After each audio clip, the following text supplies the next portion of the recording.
Hey everyone, Rich Gasaway here. Just a reminder that the early enrollment special for the Situational Awareness Matters Online Academy has been extended to this Thursday, December 15th. If you're interested in taking your understanding of situational awareness to a higher level and improving your high-risk decision-making, check it out at samatters.com/academy.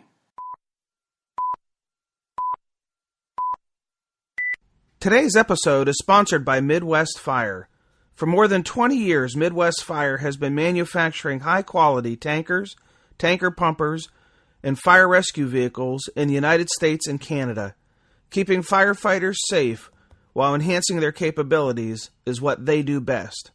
To learn more, go to MidwestFire.com. Hello, and welcome to episode 138 of the Situational Awareness Matters radio show. I'm your host, Rich Gasaway. The purpose of this show is to improve situational awareness and decision-making for individuals and teams who work in high-risk, high-consequence environments.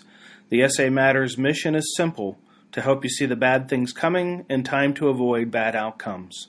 I'm coming to you today from Pittsburgh, Pennsylvania, where I'm in town to deliver programs for various fire departments throughout Pennsylvania, Ohio, and West Virginia. These programs are all companioned together to offer the hosts a great price to train their members and others in their region on situational awareness and high-risk decision-making processes. If you'd like to know when I'm going to be in your area, just visit samatters.com and click on the blue button on the right side of the homepage labeled Upcoming Events. Here's hoping there'll be an event near you and we'll get a chance to meet up. If you're interested in hosting a Situational Awareness Matters Tour Stop event in 2017 for your department or association or region, just contact me through the samatters.com website and click on the Contact Us tab and we'll get something set up for you. This content truly is life-saving. I have responders tell me all the time that they'll never look at emergency scenes the same way. That's the goal. To not only change how you look at things, but how you process the meaning of the things that you see and hear, and to give you practical skills for how to see the bad things coming in time to avoid bad outcomes. I love all the feedback I get about the programs and the difference that it's making, so keep that coming. If you want to book a program for 2017, don't wait. I'm actively booking those programs now, and roughly 40% of the year's programs are already booked. If you want to save some money when you're booking a program, just like Oakland District and Jefferson County and Swissvale and Minerva and Poland are all doing this week by being companions, here's how you do that. I deliver many of what I call companion programs, which are programs on adjoining days. If you want to host a program on an adjoining day, you can save as much as 20% being a companion to an existing program. I do roughly 30 of those companions each year, and no one ever complains about saving money on their travel expenses. That can be like $1,500 for airfare and hotel and rental car and meals. Saving $1,500 and getting great training, that's what I call a win-win. When your organization gets sick and tired of being sick and tired of undesirable, uncommitted, unprofessional, undedicated members destroying the morale and sucking the life out of your members, contact me for a program that will teach you a better way of leadership and committed followership. But don't contact me until you're truly fed up and ready to have your officers lead differently. When will that time be right? You'll know. It's that point when you realize that what you're doing now isn't working very well, and you're at your wit's end. I have mentioned this in a few episodes, and I've had 6 departments contact me about hosting this program for their company officers. The Company Officer Development Institute is a 2 to 5 day program. No PowerPoint. Did you hear that? No PowerPoint. No book either. This program was developed from scratch to help company officers with the skills they need to be successful to lead at the company level. My co-facilitator from Indianapolis Fire Department, Captain Patrick Harper, and I share practical, actionable best practices for leadership, problem solving, conflict resolution, teamwork, motivation, generational leadership, discipline, coaching for performance improvement, and more. The program truly is customized for the issues being faced by those who are at the program. That's one of the reasons we don't use PowerPoint. We never know exactly what the content of the class is going to be until we get started, because the students set the agenda. And the second reason we don't use PowerPoint is, well, you know, who wants to have death by PowerPoint in a class? Frankly, we believe there's a better way to teach company officers how to be leaders using adult-facilitated learning techniques.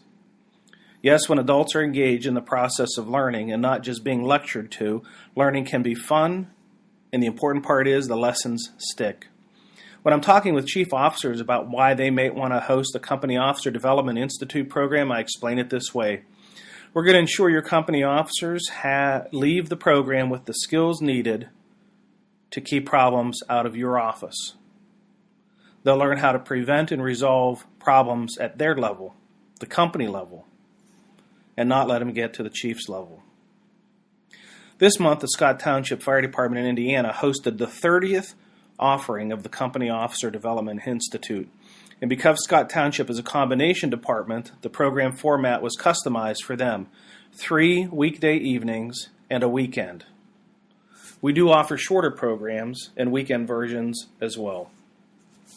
If this sounds like something you're interested in, then have the chief or the training officer visit samatters.com website and click on the Contact Us link, and we'll work out the details. It really is that easy. Okay, in today's feature segment, I'm going to talk about 9 things you should consider when evaluating incident management software. I'm going to jump right into the feature segment now, but when I'm done, stick around because I'm going to announce where the upcoming Situational Awareness Matters tour stop events are going to be. Okay, onward to the feature segment, how to evaluate incident management software. As you attend conferences that have vendor displays, pay attention to how many incident management software vendors claim to have programs that can develop situational awareness in first responders. This claim is often founded on the belief that the software is able to capture, assemble, and display layers and layers of data that somehow causes situational awareness to be improved. Be careful, as you may be sold a product that does not do what it claims to do. Most of these software programs are developed for one purpose only: profit. And it's marketed in a way that sounds appealing. Every responder wants to be able to develop and maintain strong situational awareness, especially while operating under stressful, time-compressed, changing conditions.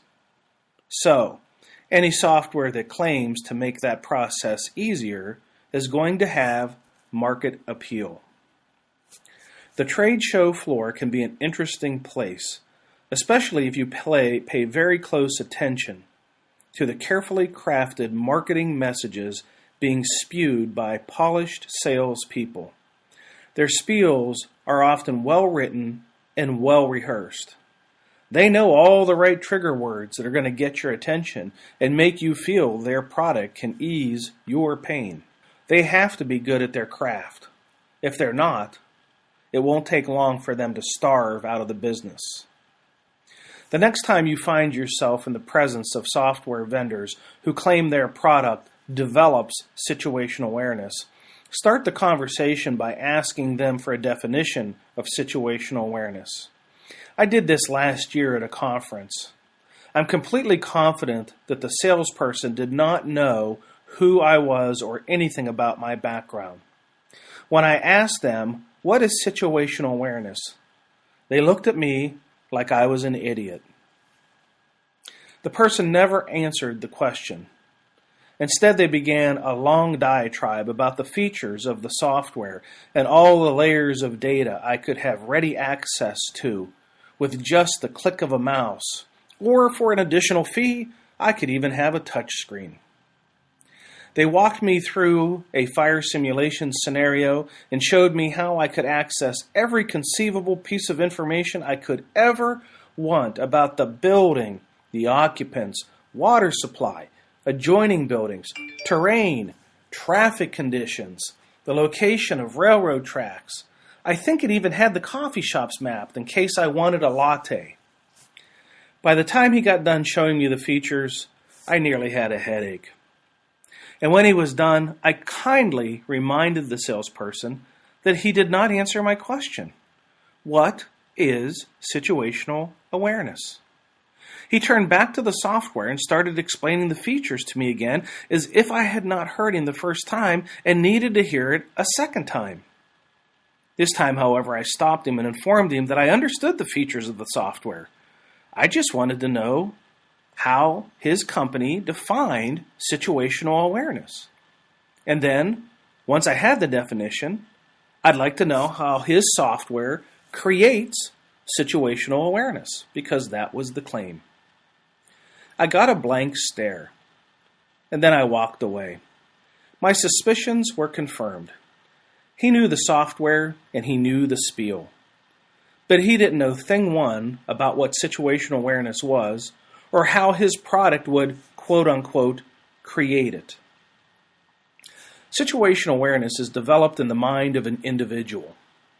If the individual awareness is aligned among several people, in other words, they have the same understanding of what is happening, then the team is said to have shared situational awareness, or a common operating picture. But even shared situational awareness is developed in the minds of individuals. They just share their understanding.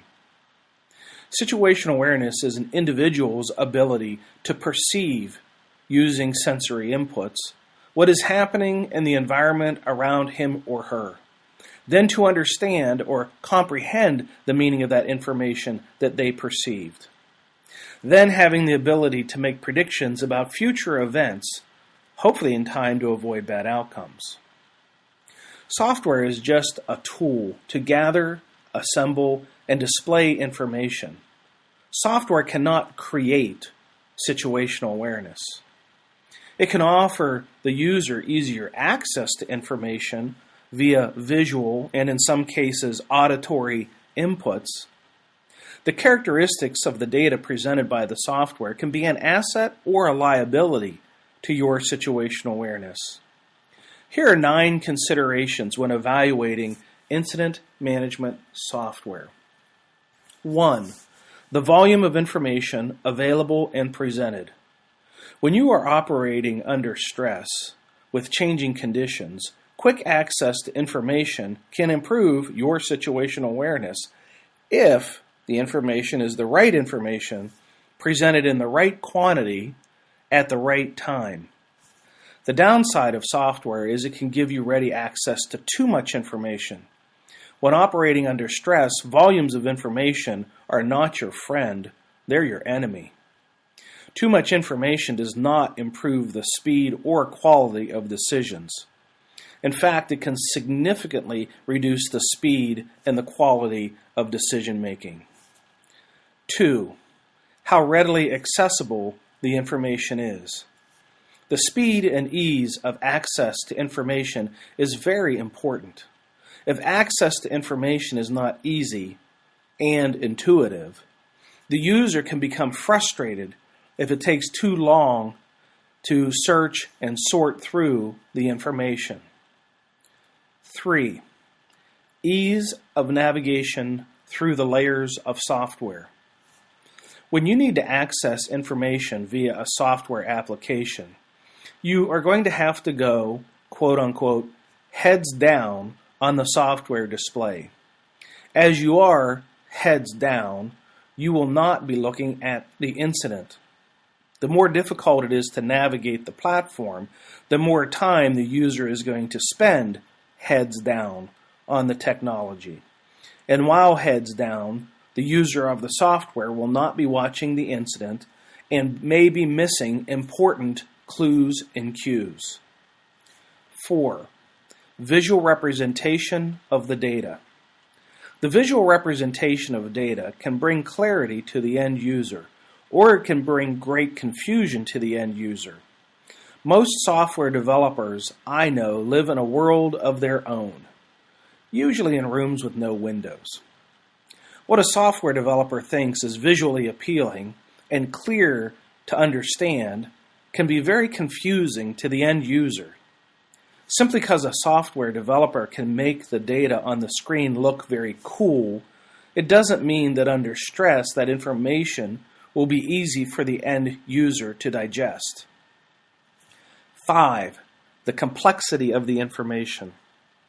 Under stress, it can be very difficult to understand the meaning of complex and detailed information. If the information being presented on the screen is complex, or if it is detailed, it can be extremely difficult to sort it out and extract what you really need to know. If the software displays complex information or detailed information, it can cause the user to concentrate so hard on making sense of the information that audible processing can be impacted. If this happens, you may no longer be comprehending the meaning of the incoming audible information.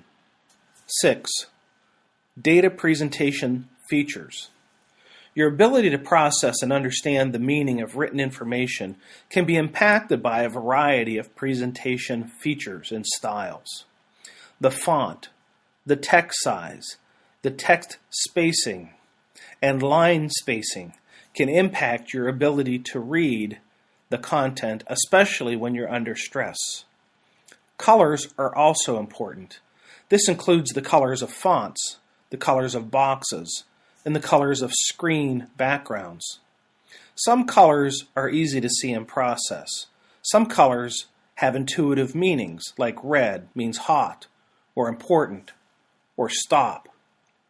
Software developers can use animations, sounds, and flashing lights to draw attention to important information. However, these features can be very annoying to the end user as well. The distractors can also draw the user's attention away from other important information, either on the screen or not on the screen. 7. Getting consumed in the technology. It can be very easy to get caught up in all the information accessible on a software platform. For example, I recently heard someone share a story about their use of the Pinterest application. The person signed onto the app with the goal of learning how to fix a clogged kitchen drain. 2 hours later, they were learning how to birth a giraffe. Simply because the data on the software is interesting and accessible doesn't mean it's important to the critical decisions pending. It can be very easy to lose track of time and spend too much time reading. 8. Terminology used in the software. The terminology used in the software may be confusing to the end user. Even if the software uses terminology that is universal to the industry, that doesn't mean that the terms used are the same as that specific organization. 9. Sharing attention. When you are intensely giving your attention to visual information, it can impact your ability to comprehend what you're hearing. Conversely, when your attention is given to audible information, it can impact your ability to comprehend visual information. Here are a couple easy examples to demonstrate how we manage the processing of information. When you're operating in an environment where there's lots of audible information to understand, you may find yourself closing your eyes. This reflex is the brain's way of shutting down the visual input so the audible processor can comprehend the meaning of the information. When you're operating in an environment where there is lots of visual information to understand, you may find yourself turning down the radio to remove yourself to a quiet environment. The brain can also shut down the inputs without your conscious awareness. When you are intensely heads down on your display, using your brain to process the meaning of visual information or reading, it may be difficult to comprehend the meaning of the incoming audible information. Don't be lured by the marketing hype of software developers. Simply because they say their software can develop or create situational awareness doesn't mean it can. Simply because their software claims that they can improve your decision making doesn't mean that it can. Really, the only claim a software developer can make is their software will ease the access to information. Even if the access is easy, it doesn't mean the end user is going to comprehend the meaning of that information. This is especially true if there is too much information being shared. I've talked to many frustrated software users who say they no longer use the software they purchased because they get too frustrated with the software. It doesn't deliver what it promised. I'm not sure if software developers would be willing to do this, but I would suggest asking them to provide a test version of the software that gives you full access to the features, but for a limited period of time. Then install that software in command vehicles and let the front-line personnel use it. If they like it, then purchase the full version. If you've experienced or witnessed a near miss and would like to have a platform to share your lessons learned with others, please contact me by visiting the samatters.com site and clicking on the Contact Us link on the top of the homepage. Think about it for a minute. The lessons learned from your near miss could save the life of another first responder. If you want to share your experience, contact me. Okay, as I always do, I want to take a moment to thank the departments and organizations that have hosted some of our recent Situational Awareness Matters tour stop events.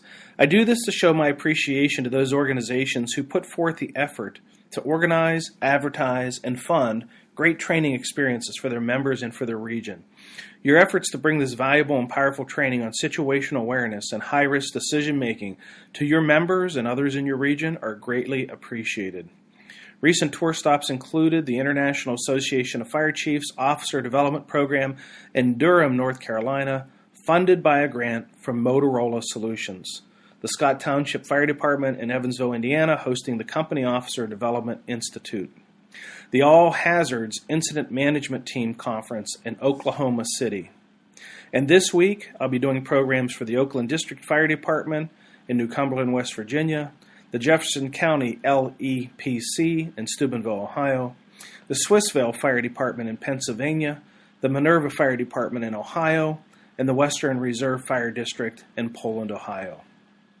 The award for the host of the final SA Matters tour stop for 2016 goes to Peters Township Fire Department in McMurray, Pennsylvania, hosting a program on the evening of December 26th. I'll dub this one the I've Had Enough of My Out-of-Town Relatives Give Me a Reason to Go to the Fire Station program. Thank you so much to all the program hosts, and here's hoping there will be a tour stop near you and we'll get a chance to meet up. While I was delivering situational awareness programs in southwest Minnesota, I had the opportunity to stop by and visit my amazing sponsor of this podcast, Midwest Fire. They make all poly bodies on fire apparatus, and it's changing the industry. You seriously need to check them out at MidwestFire.com. While I was visiting Midwest Fire, I got a chance to sit down and talk to a few of their employees about what separates Midwest Fire from their competitors. Here I got a chance to ask account executive Dalton Lingbeck about their Create a Spec feature. Let's listen in. All right, Dalton. So a lot of the people who attend my programs are volunteer firefighters who have full-time jobs and full-time lives and raising their kids and working second jobs and doing the fire department, and clearly their time is stretched. So how, if they had an interest in a Midwest Fire apparatus, how do they reach you, and what's the process? I mean, how difficult is this? How much time is this going to take if they want to learn more about how to build a Midwest Fire truck? Well, that's a good question. We try and make it as easy as possible because a lot of our customers, if not the majority of our customers, are volunteer firefighters, and they do have a hard time of finding time in a day to reach out to us. So if you ever go to our website and you're searching around and you really want to talk to us but you just can't get on the phone, we have a couple ways of doing this. The first part is we actually have a call request button where you can go on there, you can click on it, you can tell us when and what number to call you on at the best time. That's really easy for us to reach out at the moment you want us to, when you're best available. The second thing is we do a Create a Spec. So on our website, you can actually click a button that's called Create a Spec, and you can build the truck that you are trying to spec out. And what that does, it doesn't give you the full truck, it doesn't give you price, but it sends us a specification in-house. So what we can do with that is we can have your information to call you with, but before that, we have the spec in hand. We can make notes. We can start developing some ideas. So when we call you, it's an efficient call. It doesn't take up a lot of your time, and it's at the right moment. And this creative spec, is there like drop-down options? Like, you know, I'm guessing like when I purchased fire trucks, sometimes I didn't even know what I wanted, and sometimes I didn't even know the options of what were available. So is this kind of talk me through, you know, the different decisions that need to be made in developing a spec? Because I would guess that there are people out there that would be scratching their head saying, I'm not really sure that I know what I need or want. So how does this, how interactive is this in walking you through this? Well, it's a page-by-page process. So we kind of start out with the size of your truck, and we go on to different options. We try to make it as simple as possible for you to get the point across. Basically, what it does is, like I said, it's a page-by-page process. You choose your options. We lead you in a direction that you need to go. So it's not one big page of just a bunch of stuff that you need to choose. Okay. But there are options listed there to be able to choose from. Yeah, but you're not writing anything out. There are comment boxes where you can write little comments if you need to, but we give you the options, little drop-down, little check boxes. Are you, on this creative spec, are you getting as specific as to say, I want this first compartment to be so many inches wide by so many inches tall by so many inches deep? Are they getting that in depth in the creative spec, or is it something that's just a little simpler that allows them to do kind of like a high level description of what they want in a truck? It's a little simpler. It's more of a high level idea. When it comes to compartment sizes, that's more for engineering to figure out. But you can, like I said, in the comment boxes, there are sections where you can say, you know, I want high side compartments, I want full height compartments on this side. There's a lot of options for you to choose that. Okay, so you go to MidwestFire.com, and then on there is a create a spec tab or link. Yep, you'll see one on the top right corner, and if you scroll down the main page, you'll see one underneath our video. There's plenty of options for you to find it. It's just going to catch your eye, and when you see some trucks on our website that you like, feel free to fill one out. Yep, there you go. Go to MidwestFire.com, check out Create a Spec, and see how easy it is to build a truck and then have a follow-up consultation about your needs. Thank you, Midwest Fire President Sarah Atchison, and all your staff for your awesome commitment for improving first responder safety. I sincerely appreciate your support of my mission. If you're interested in seeing the locations of all the upcoming Situational Awareness Matters tour stops, just head over to the SA Matters website and click on the blue box on the right side of the homepage labeled Upcoming Events Schedule. The schedule is always changing, so check back often. If you want to give me suggestions about how to improve this show, just shoot me an email through the Contact Us link on the SA Matters website. If you're not a subscriber, please consider subscribing by clicking on the red box on the right side of the homepage that says Free Membership. If you already subscribe, consider contacting somebody you think might benefit from the content I share on the website and ask them to subscribe. Thank you. The reviews and comments that I get from listeners and readers really do inspire me to work harder. If you're a podcaster, you already know that podcasting is a labor of love. A lot of time and effort goes into producing and recording and editing and lining up guests. Your feedback will let me know that you appreciate the show. If you're not a member of the SA Matters community of learners, please consider joining us. Membership is always free, and I send new members a special report called 25 Best Practices for Improving First Responder Safety. It's as easy as just clicking on that red box. If you want to get connected with me on social media, just follow at Rich Gasaway on Twitter. And if you want to get connected on LinkedIn, just search Rich Gasaway on LinkedIn. And remember to swing by and check out the online academy by clicking on the green box on the right side of the SA Matters homepage, or just go to samatters.com/academy. The deadline for the early enrollment special is this Thursday, December 15th. Well, that's it. Episode 138 is complete. Thank you to our podcast sponsor, Midwest Fire. Thank you to all of our live event hosts. Thank you to all of our online academy students. And thank you, our listeners, for sharing some of your valuable time with me today. I really appreciate your support of the SA Matters mission. Be safe out there, and may the peace of the Lord and strong situational awareness be with you always. You've been listening to the Situational Awareness Matters radio show with Dr. Richard B. Gasaway. If you are interested in learning more about situational awareness, human factors, and decision-making under stress, visit samatters.com. If you are interested in booking Dr. Gasaway for an upcoming event, visit his personal website at richgasaway.com.